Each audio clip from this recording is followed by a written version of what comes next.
So if I think about the ways that I'm happy to delegate to AI in my business, it it crossed my mind that I was actually thinking about this not just from my own sort of ethical point of view, but I was also thinking about it from how other people might perceive what I'm doing point of view, which is interesting because it's made me question, okay, so if I there's the AI as an entity, and then there's me and my personal information and my, intellectual property. And what I don't want to do is for AI to have control over what it is that is my own. So that comes from, ideas, secure information about me, so personal identity, that kind of thing, and, bank details and other places where I keep intellectual property. So those things are, I definitely want to keep a clean distance between those two things. There is a big chunk of what happens in my life and in my business in the middle I'm still navigating. So in my private life, what I'm not ready to do is give my card details and all those kinds of things, partly because I have a relatively simple flow of how all those things work anyway. And I do tend to use, certain trusted places for that right now. It could be that in a year or so, then a lot of that stuff will be handled, much like I ask Hive, like, Alexa, please ask Hive to boost hot water for an hour or whatever. Then, there's every chance that we're going to be saying, okay, talk to your smart speaker and say, ask Barclays to transfer some money to blah blah blah. And then that, obviously it's like any kind of technical adoption, there is an element of trust and lack of trust in the beginning, and I think that's where I'm at right now. Also because the technology, you've got billion-dollar companies who are messing it up for, people's data, and there are data breaches and stuff. So it's definitely not perfect yet, and I kind of feel like it's moving so quickly and developing so quickly that in itself, they're going to have to fix bugs, or else no one's going to want to use it. So there's data breaches and then there's security bugs. It's just moving so fast, it kind of feels daunting. So what I'm thinking about from my business point of view, so you've got the AI over here and my personal information there and my personal life here, and then you've got the business side of things, right? So there's a couple of different things that I feel that AI is going to help my business. And I've also got to clarify, like, have a line that I don't want to cross in terms of what it does for me. And I think all of the thinking around AI and it's sort of taking over, I believe to be around that kind of essence of authenticity, for want of a better word, which for me, I find is necessary as part of a marketing and sales process. You need to have some sort of human contact to understand that the transaction that whether it's attention or money that you're exchanging, is going to be coming from a place of credibility.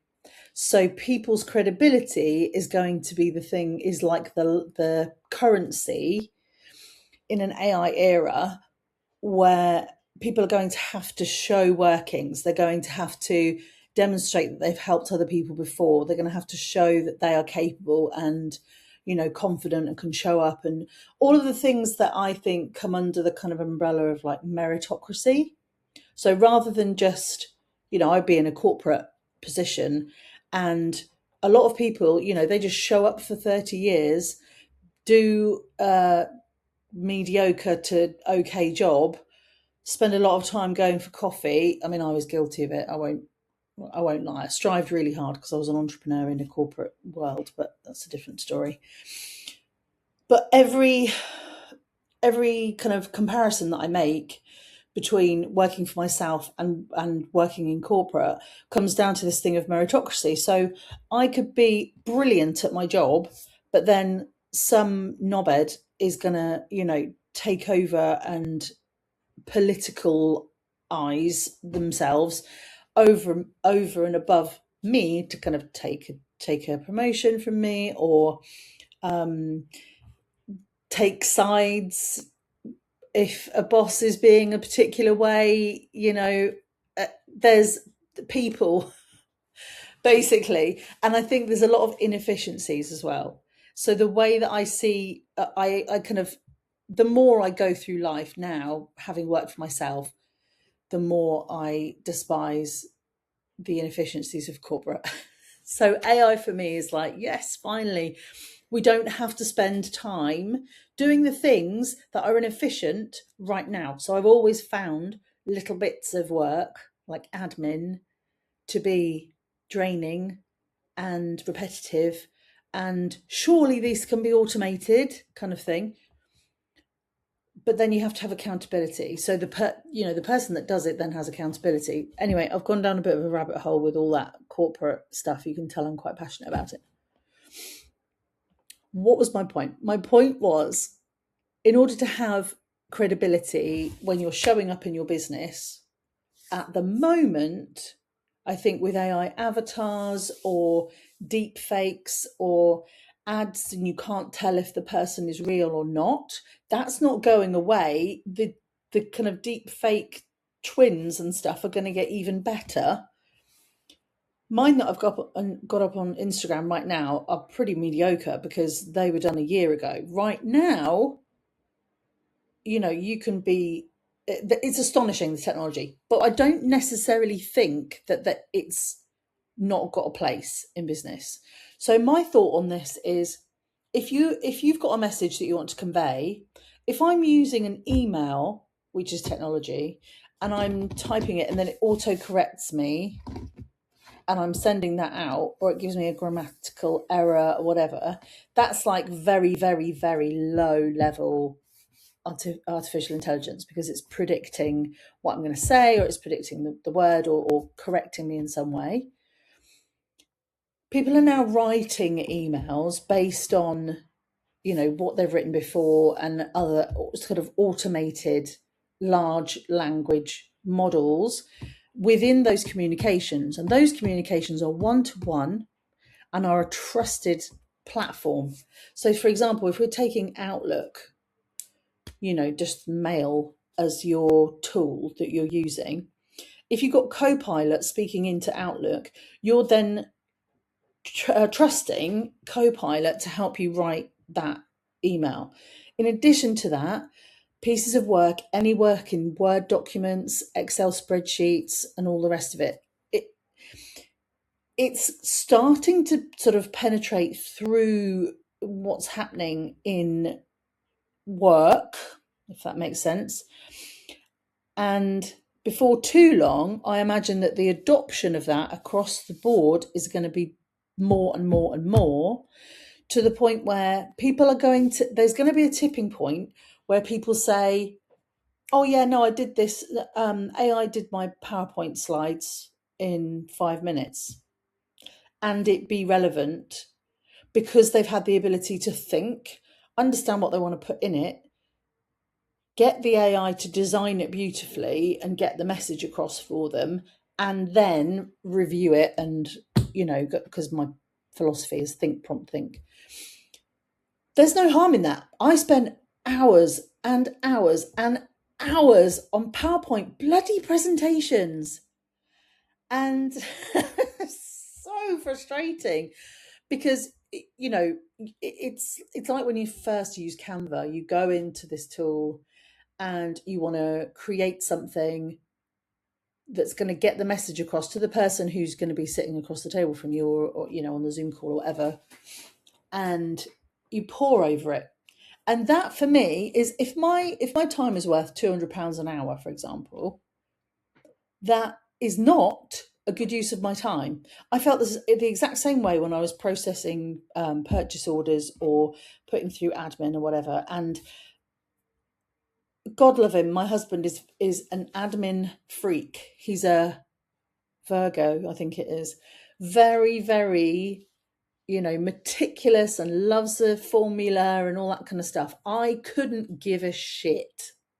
I'm like, Excel just gives me the heebie-jeebies. I'll use it, but I would much rather leave the formulas and all of the sexy workings to somebody else to do. So I'm not about to learn Excel and formulas. I would love to go into a spreadsheet and then just to be able to do, accounts or whatever. But again, all of these things that are part of your business. So the finance aspect of this, QuickBooks, for example, surely we're going to be able to use AI in a much more sophisticated way for accounting and, the finance side of the business, tax returns, all of that stuff.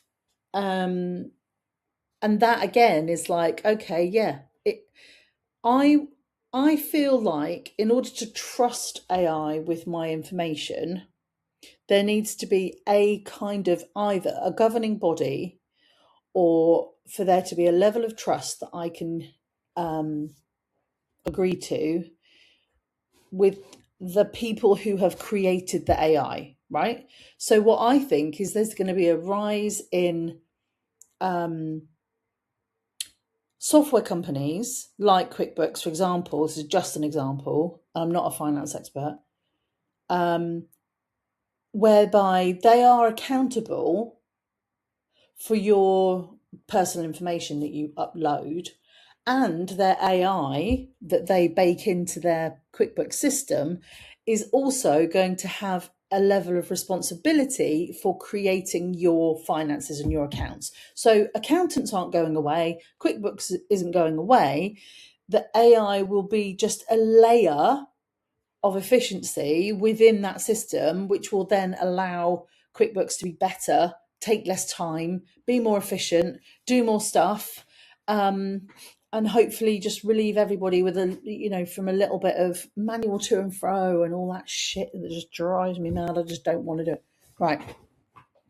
I'm on my soapbox today. So that's the finance side of things. I think when it comes to content, there's a big gap between AI slop and very well curated storytelling with AI for video, for example.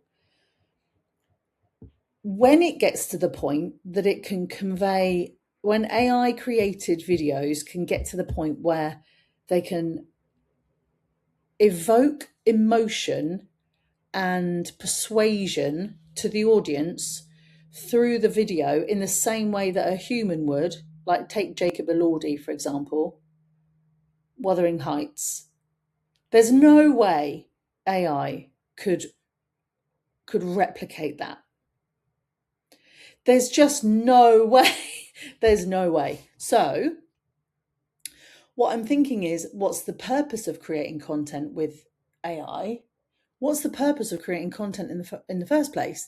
It's to gain people's attention so that they can like you, get to know you and trust you in order for them to give a transaction, which is either attention or money. I'll say that again. All marketing is the process whereby we show up, we are seen, we are liked, known and trusted in order for the person, the one person who is interacting with us, can go, okay, yes, I'm all right with giving this person my money. I'm happy to, pay attention to this person. And so that exchange there can't be replicated by AI unless the person on the receiving end is either unaware of it or is accepting of it. And I think a lot of, like, I see badly lip synced, a woman in the loft who's talking about, fixing the boiler and all this kind of stuff. I think, okay, that's really badly made. But there's a lot of people who are just going to receive that on face value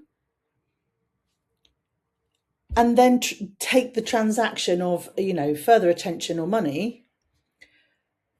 But the cues, the social cues and the visual cues that are represented by that person is inaccurate, because it's not the voice, the stance, the trust, the tools around her waist. These things are signals that that person knows what they're doing and is credible enough to fix my boiler, but it's a picture of a model that's been created by an image to video in something like Kling or whatever,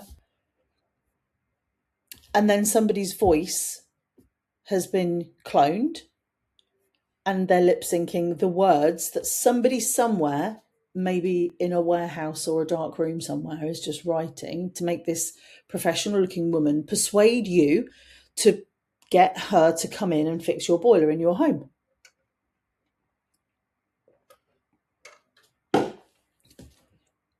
That woman wouldn't turn up on your doorstep to fix your boiler. But then that might be the case if you were to get a model to represent adverts on television. All of the people who are playing a part are representing the brand. So it's only really when you try and discern between the difference between how much you trust advertising and the use of, people who aren't the ones that are going to be delivering the service to you, it's going to be enough. There's going to be more and more of it, and it's going to be enough for people because it's just going to be another form of communication. And I think people will just be enough time will elapse. There's a word for this and I can't quite remember it at the moment. Enough time will elapse whereby trust in the absence of disaster will be gained. So little old ladies will get someone in to fix the boiler from that company that had an AI avatar, advertising to them. And as long as the company itself, when they turn up on the doorstep, is credible and do a good job and actually fix the boiler and then go away again, what was the harm to them? What was the harm in using that model? Because it was created by AI. I think the difference is understanding credibility. If you have a personal brand, I think that understanding the difference between how you show credibility and how you demonstrate trustworthiness, authenticity, grit, the highs, the lows, behind the scenes. There's an element of, I need to know what you're like as a person in order to work with you. And even then, how do we know for sure that that person isn't going to be, I've been scammed out of money for coaching stuff. I've spent, $5,000 on a drop shipping course only to learn that it was just utter bullshit. And that was a real person. So I think what I'm trying to get to the bottom of here is, if I've got content that's created using AI and I've cloned my face, my voice, whatever, it's still me putting the input in. I think what people are concerned with is if AI has a voice but that is represented behind me. So if someone were to take me and then type something or create a script where I'm talking absolute, things that are completely unethical and don't align with me, that in itself is the scary bit. So I think people have to know you on some level in like a live one-to-one or like in person, or they have to be familiar enough from interactions like this or on socials or whatever, that when they see something that is AI that is you, then they're going to think, okay, either Lucy's being efficient, so she's, I can understand the words that are coming out of this mouth that's obviously created by AI on the screen. But in order to actually, I think people are going to want disclaimers, like how much of this has AI actually written for you? Because there's nothing to say that the content that the AI creates is incorrect. There's no, in fact, it's probably more accurate than, or more, I wouldn't say accurate. I think AI generated information, yes, it's more efficient, but it's just lazy if you don't actually engage your brain to prompt it correctly and then review it after you've got something. I think people are worried about other people using it in order to trick them in some way, or there being some sort of inaccuracy which renders them,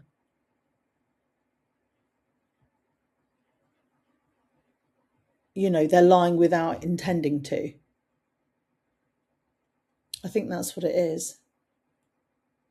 Because if I know something to be true from experience, so that's the thing, when it's credibility, that going back to those things that we need to demonstrate, if I'm demonstrating credibility, it's because I've done something and I can demonstrate to you that so and so other person, received this thing that you're going to get, and therefore you can trust me because it was good for them, so it can be good for you. So testimonials and reviews and customer loyalty and all that stuff is going to be super important. And I think that is a big part of where entrepreneurship in comparison to corporate has got so much more of a job, a harder job to do when it comes to communicating with AI. So what I think my conclusion with this is, if I intend to use AI to represent me, whether it's video, images, or text, there's a use case for those. There is a use for those things, I think. But in order for you to have genuine connection with me and trust me enough that you want to carry on spending time or money with me, that is the thing that is a value that I can't delegate to AI. What I can't delegate is how I make you feel. Having an idea, like I'm just thinking off the cuff right now as I talk through these things, and this is my philosophy and whatever. It's my opinion. That's what it is. So me having my opinion, chewing over the details and like getting it all out of my brain and having a think and talking to you, is making me think through my own opinions. And I think having the ability to think in a critical way for your own business is the key. Because if you don't have a clue about what you stand for, if you don't believe in what you're doing, so you've got to know what you do. You've got to understand your audience. You've got to believe in what you're doing. You have to trust yourself. I think this is super crucial, actually. If you can't trust yourself and you're not just really certain in the things that you're saying, it's going to be slop. Even if it's human slop. Like, I could demonstrate to you some human slop where people sound credible.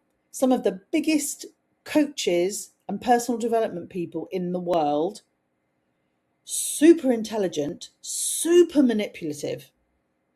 I spent a lot of time kind of watching and analysing and critiquing what certain gurus talk about.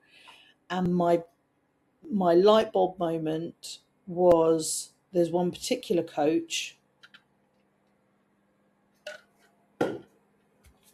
super personal, sounds just so genuine, really passionate, talks about you. And I recognized that he was using like NLP practices. He was speaking in such a manipulative way. And then I was like, okay, hang on, listen to the music behind it. It's not just emotive. The music was kind of like building and dramatic, and the use of language that he was using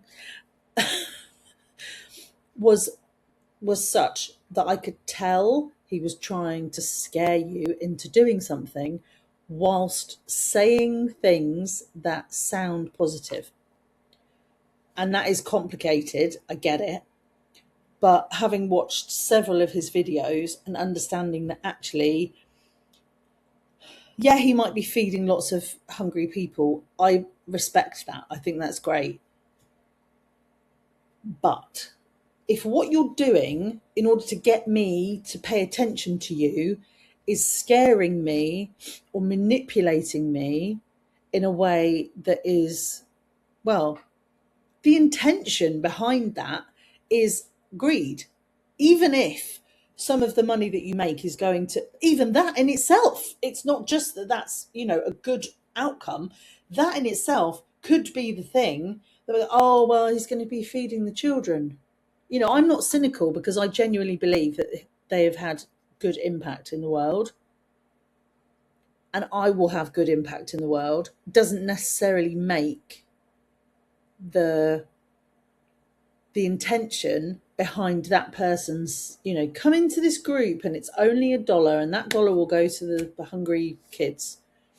Fine. I know about marketing and sales. You're going to upsell me, and I know as soon as I'm in there, you're going to get me in another program, or you're going to tie me into something else, or you're going to upsell me. You want me to buy your book, buy this, buy this, buy this, buy this. And I don't know if I really need it.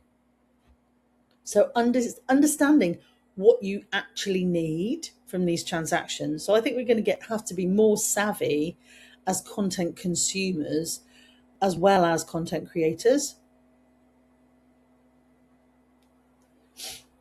In summary, because it's nearly been half an hour and I don't really want to, I've got a call in a minute anyway. I think there's going to be a lot of people who unwittingly trust AI, and there's going to be a lot of people who use it to manipulate. But there's always been people who have wanted to manipulate. Always. And so to think that AI is to blame is wrong, because it's the person who's pulling the strings who actually has the control with their intent in mind, good or bad, of how that comes across.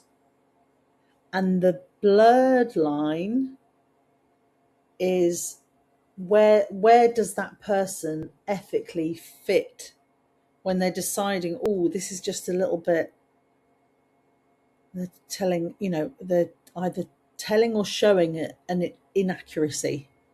And that, I think, is like the thing that for me has to be what people have to be informed about. They have to inform themselves about what AI looks like. If it sounds too good to be true, based on your experience, it probably is. For younger people or people who don't understand the technology and what the visual, like they can't quite tell if it's real or not, there will be a real, there will be some people that get scammed. However, like I said before, we've had adverts where a beautiful model has come along and demonstrated this thing to give the perceived value of the thing. The thing itself has nothing to do with that person. If I have like Charlize Theron, she's coming out of a bath of gold, she's saying j'adore Dior. She doesn't speak French. And also, where is this pool of gold? I want to go there. That kind of perception, I mean, as a perfume ad, so it's probably not the best idea. Okay, think about, your washing blobs that you use to do your clothes washing with. Somebody, hired and casted some people to convey a message to you that, these things are it's super safe, super clean, it's so good, and then talking about all of the benefits of it. It's only when you've put the blobs in your machine that and your clothes come out clean that you can make any sort of assumption on that. So that's the brand perception piece for me. I'm all right with it. I'm all right with using AI. I'm all right with using AI for, speaking of washing, for an aspect of it. Okay, I've got to go because I've got a call. See you on the next video.